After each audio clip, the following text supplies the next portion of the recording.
Meio-dia em ponto, estamos chegando com o J1 com muita informação para você na hora do almoço. Hoje aqui no jornal a gente fala sobre a onda de violência contra a mulher que vem tirando o sossego do morador de Águas Lindas. Em menos de 20 dias, 3 mulheres foram assassinadas lá na cidade. E a gente mostra também que o Ministério Público deflagrou uma operação em Formosa. 2 pessoas já foram presas e um empresário e a esposa dele estão foragidos. Eles são suspeitos de praticar fraudes em licitações de obras no município. E a gente fala aqui no estúdio com especialistas sobre as doenças mais comuns causadas nessa época do ano. Você pode mandar sua pergunta para o nosso WhatsApp, 984424000. E você vai ver ainda. O médium João de Deus pode ser transferido a qualquer momento para o hospital em Goiânia. Secretaria Estadual de Saúde confirma os primeiros casos de mortes causadas pela dengue em Goiás. E hoje é sexta-feira, é dia de programão. E tem as dicas de lazer aqui para a região do entorno de Brasília. Tudo isso você confere agora no J1.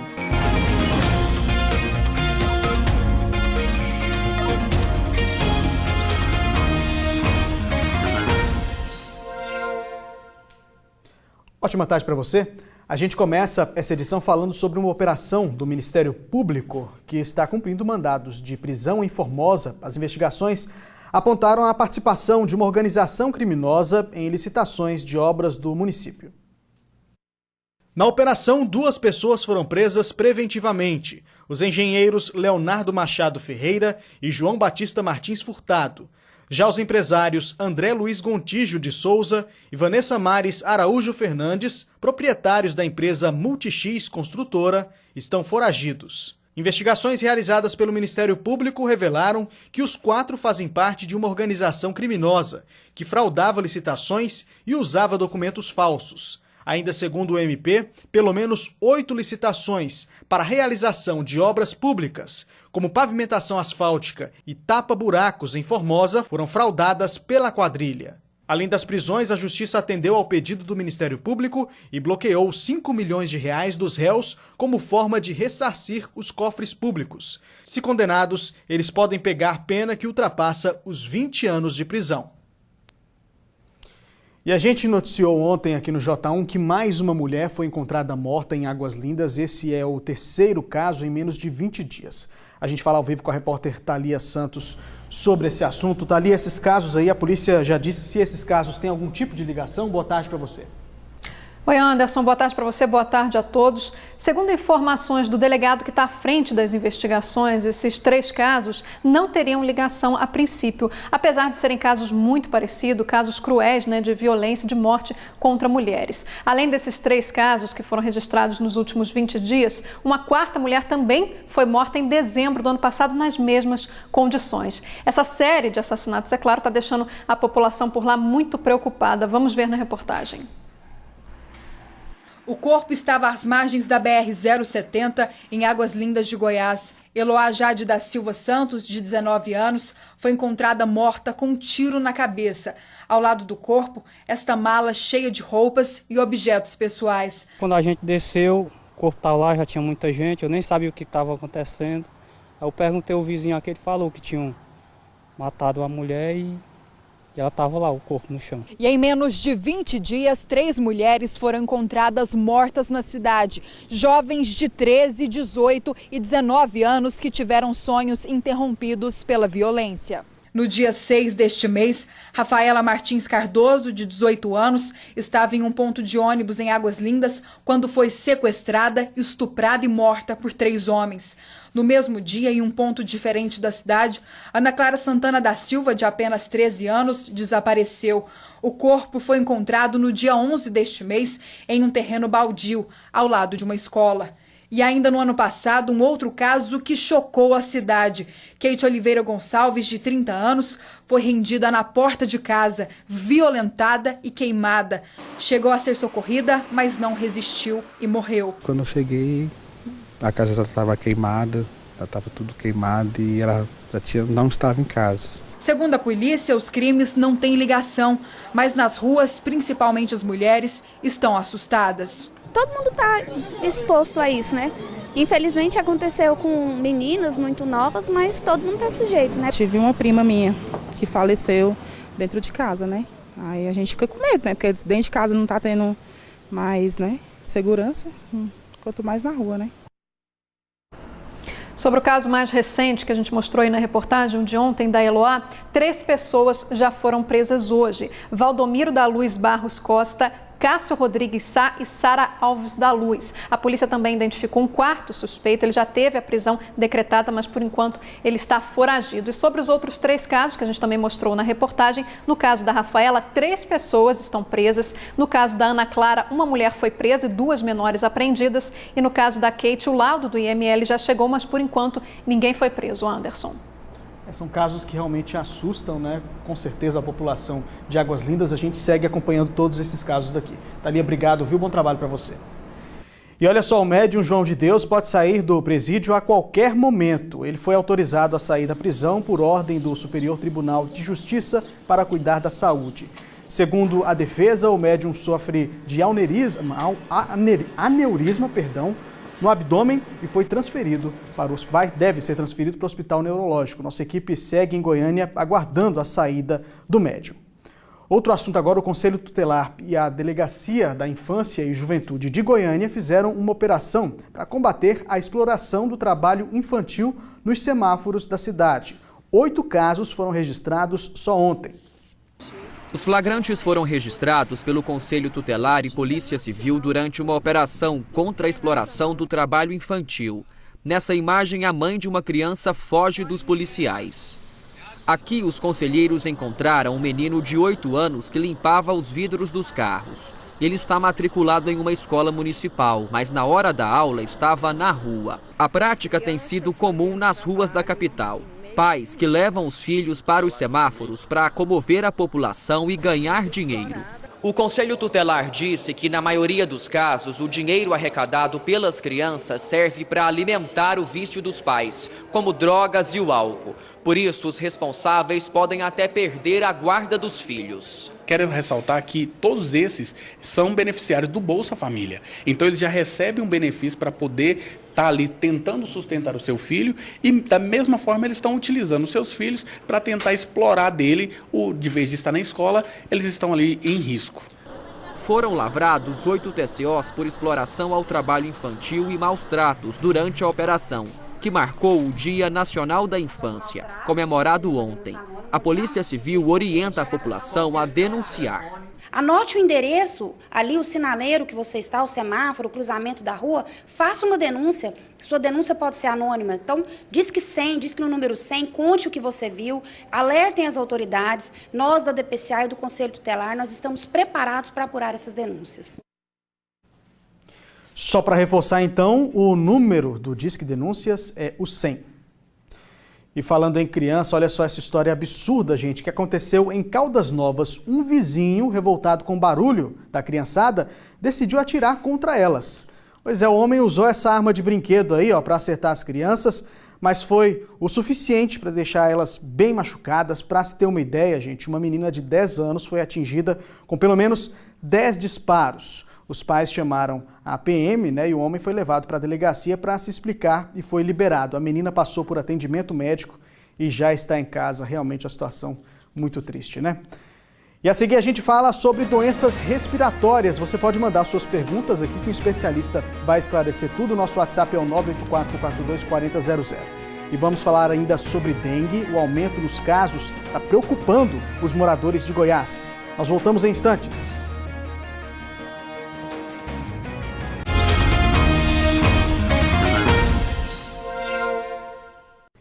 Estamos de volta com o J1 para falar que a Secretaria Estadual de Saúde confirmou as 2 primeiras mortes por dengue este ano em Goiás. A Secretaria da Saúde confirmou que as vítimas eram das cidades de Posse e Turvânia. Além desses 2 casos, outras 17 mortes estão sendo investigadas pela Secretaria Estadual da Saúde. Um outro caso que também vai ser analisado é o de Fabiola Cardoso, de 34 anos. A mulher começou a passar mal na semana passada, foi internada no Hospital das Clínicas de Jataí, mas não resistiu e morreu. Portanto, podem ser 20 mortes por dengue em Goiás, lembrando lembrando que só 2 casos até agora foram confirmados. Em nota, a Secretaria Estadual da Saúde disse que está em curso com a Operação Goiás contra o Aedes, em parceria com o Corpo de Bombeiros. A intenção dessa operação é justamente visitar todos os imóveis do estado. De acordo com a Secretaria, mais de 80% dos focos da dengue estão nas residências. Por isso que é muito importante que cada um cuide do seu quintal. Vamos falar agora sobre uma notícia do Distrito Federal que interessa muito ao morador aqui do entorno, é que 21% dos moradores do DF demoram mais de 45 minutos para chegar ao trabalho. As mudanças da EPTG tentaram aí dar mais fluidez e os especialistas alertam, sem mudanças estruturais, o trânsito vai dar um nó em breve.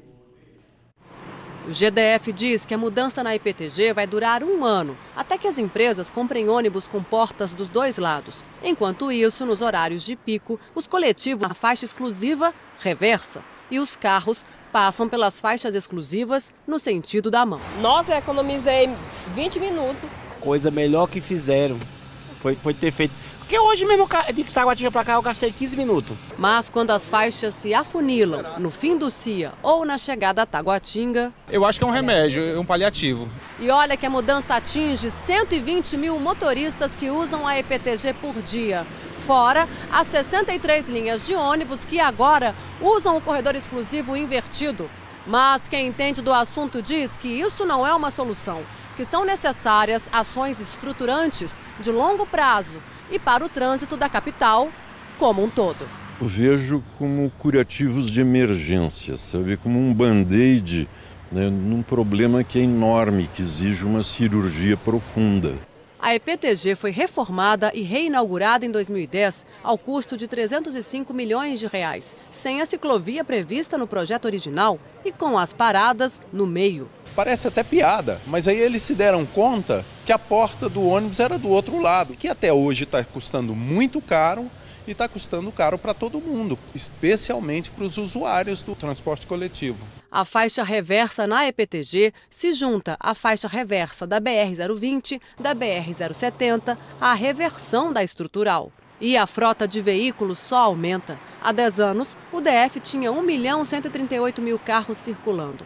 Hoje, são 1.784.000, aumento de 55,8%.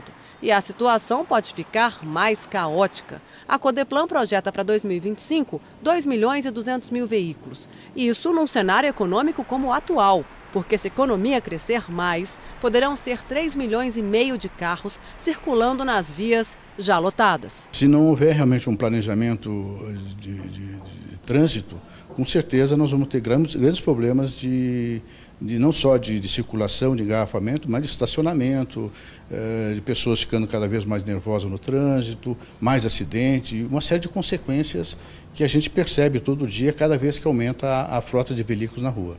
Outra pesquisa da Codeplan, divulgada ontem, apontou que 47% dos brasilienses usam o carro para ir até o trabalho, contra 38% que usam ônibus. E o tempo de chegada é demorado, principalmente para a população mais pobre.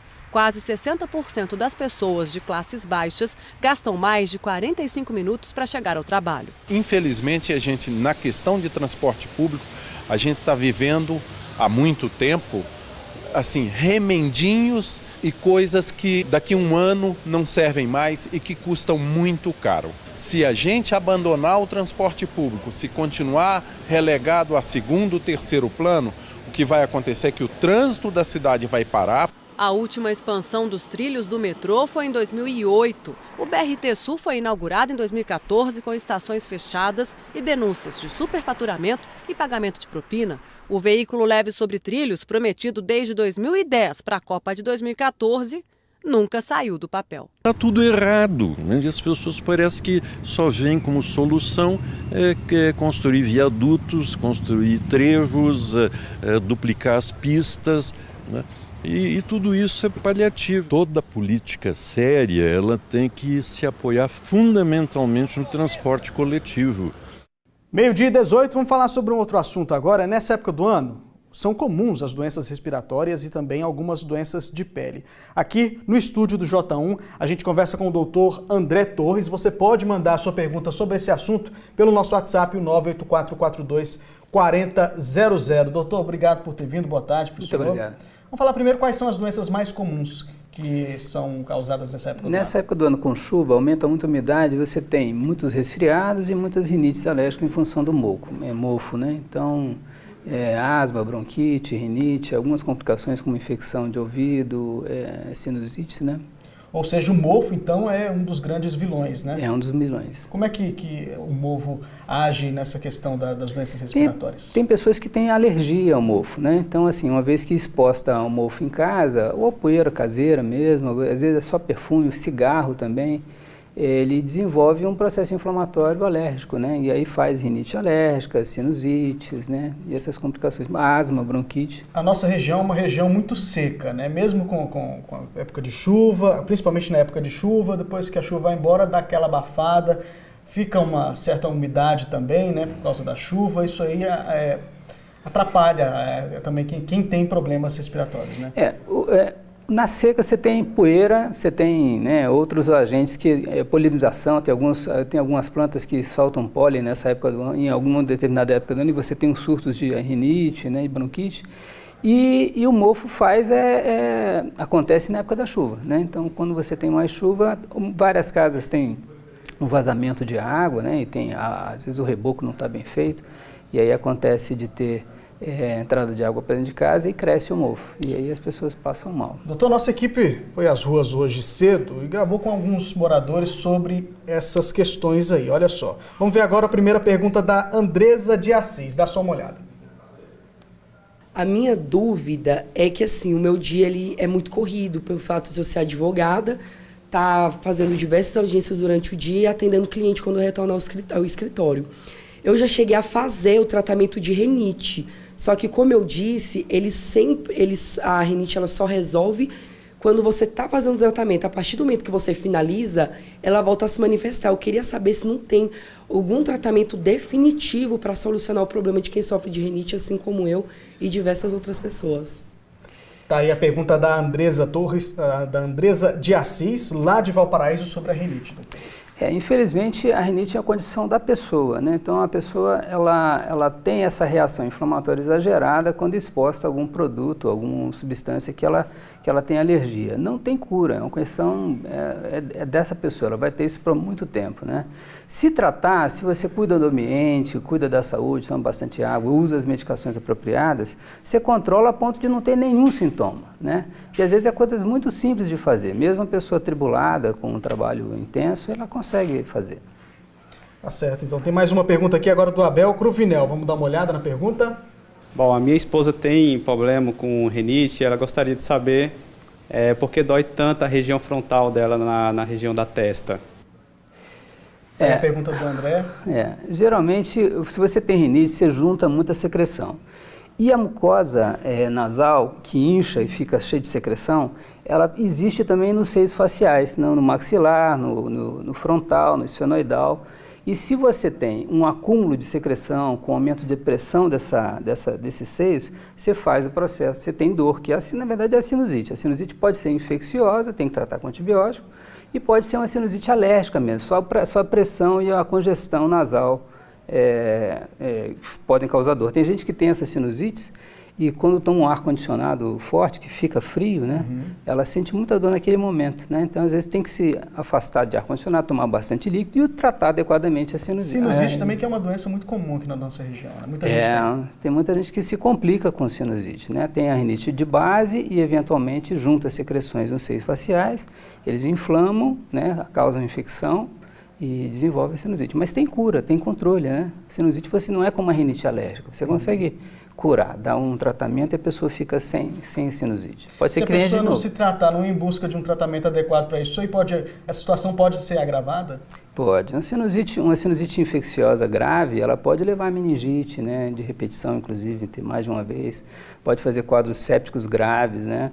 Pode atrapalhar, né, de você ter dor de cabeça tão frequente que atrapalhar seu rendimento profissional, entendeu? Tem que cuidar, né? Tem que cuidar. Tem mais uma pergunta aqui, doutor, agora do Álvaro Victor, também de Valparaíso. Vamos ver. Então, a minha dúvida é, eu queria saber se tem algum tratamento medicinal, no caso da sinusite e também da rinite. Como eu estava dizendo antes, a sinusite, se ela é uma sinusite alérgica, se eu tratando da alergia com antialérgico, com os corticoides nasais, com hidratação, com controle ambiental, você fica livre dessa sinusite. Se ela é infecciosa, tem tratamento também com antibiótico, né, e alguns hipertônicos, tem alguns tratamentos específicos que você pode tratar e ficar livre dela, né? Acontece das pessoas negligenciarem às vezes e fica com a sinusite crônica eternamente, com dor, né, com secreção. A gente está falando aqui com o doutor André sobre as doenças respiratórias, né? Hoje pela manhã, a repórter Thalia Santos conversou com a dermatologista Carolina Tristão sobre as doenças que podem ser causadas na pele também por conta desse tempo úmido, né, que a gente está enfrentando agora. A gente vai ver agora essa participação da doutora Carolina. Pode soltar. Doutora, agora nessa época, mudando a estação, as chuvas vão começar a cessar um pouquinho. O que é mais comum aparecer aqui no consultório? Vai aparecer mais criança, né, com ressecamento na pele, com bastante prurido, que é coceira, né? Às vezes com escoriações. Maior frequência vai ser criança e idoso com esses sintomas. Por que esse público de crianças e idosos? Porque as crianças e os idosos têm uma pele um pouco mais sensibilizada do que a de adulto, né? E aparece com mais frequência. Como fazer já para prevenir, para não chegar a precisar ir no médico? O uso de umidificadores, hidratação, bastante líquido, né? Além de caprichar aí na hidratação de pele mesmo, com cremes. A maioria das vezes tem que ser cremes específicos e não esses cremes assim com muito perfume que o pessoal costuma utilizar. Para criança, principalmente, tem alguma coisa mais específica? Para criança, assim, se tiver mais grave, a gente vai usar, às vezes, até um remédio via oral, que são corticoides, pomadas com corticoides, às vezes anti-histamínicos, e cremes também sem cheiro. Aí a gente agradece a participação da doutora Carolina Tristão, dermatologista. Doutor, a gente viu aí que o clima aqui da nossa região, isso influencia bastante, tanto para as doenças de pele quanto para as doenças respiratórias também, né? Sim, a gente tem dois climas muito marcados. A seca, que traz os problemas da seca, e essa chuva que demora para ir embora. Felizmente chove e tem água, né? Mas traz problemas também com excesso de umidade. Tá ótimo. Eu peço que o senhor continue aqui com a gente, porque no próximo bloco a gente vai continuar falando sobre esse assunto. Você pode mandar sua pergunta para o nosso WhatsApp 98442-4000. Obrigado por enquanto, doutor. Obrigado. Olha só, um equipamento colocado junto aos óculos tem ajudado idosos e deficientes visuais a melhorarem aí a qualidade de vida. Eles simplificam tarefas diárias e reconhecem até dinheiro. É a tecnologia a favor da inclusão. Hoje é quarta, 20 de março de 2019. A voz vem do aparelhinho acoplado aos óculos do André. Ele transcreve o que a câmera vê. E é assim, ouvindo, que o André voltou a enxergar o mundo de outra forma. Eu consigo ler livros, coisa que eu não conseguia já faz muitos anos. Assim que o André aponta para a página, o equipamento aciona a câmera, faz uma foto do que está escrito e imediatamente começa a leitura. Instituída a Lei Brasileira de Inclusão da Pessoa com Deficiência, Estatuto da Pessoa com Deficiência. Ele também diz para o André o que está escrito na tela do celular, na caixa do remédio. Isso faz a diferença, né, na vida da gente, né? O André começou a perder a visão há 25 anos. Deixou de dirigir, de jogar futebol, deixou de ler. Mas o aparelhinho se transformou nos olhos dele. E diz para o André até quem são as pessoas que estão com ele.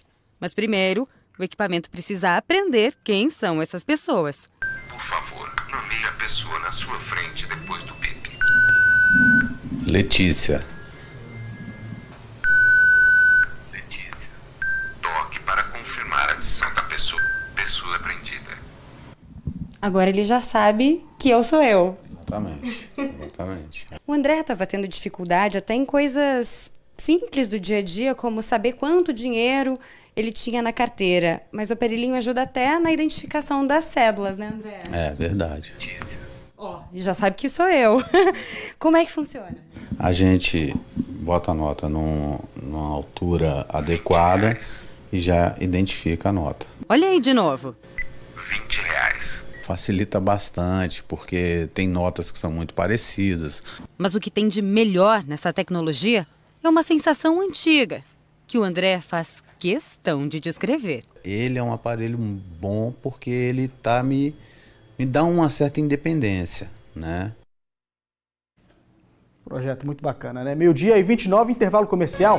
E a seguir a gente continua a nossa conversa com o especialista para você tirar suas dúvidas sobre as doenças típicas de outono. Você pode mandar a sua pergunta para a gente pelo nosso WhatsApp 984-42-4000. E uma reportagem que mostra que o ensino público de Goiás foi considerado um dos melhores do país. Nós voltamos em instantes.